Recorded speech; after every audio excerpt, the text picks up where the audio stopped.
অনেক সুন্দর মনোমুগ্ধকর পরিবেশ। এই মুহূর্তে আমি যেখানে দাঁড়িয়ে আছি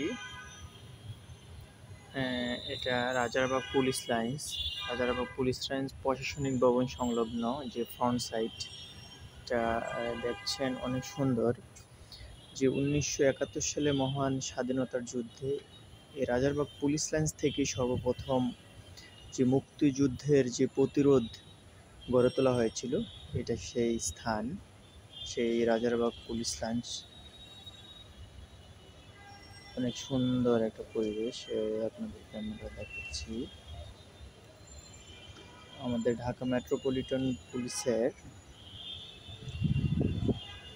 ওয়েলফেয়ার অ্যান্ড ফোর্স ডিভিশনের সম্মানিত উপপুলিশ কমিশনার মহোদয় স্যারের উদ্যোগে এই সৌন্দর্য বর্ধনের কাজ করা হয়েছিল। খুবই মনোমুগ্ধকর একটা পরিবেশ।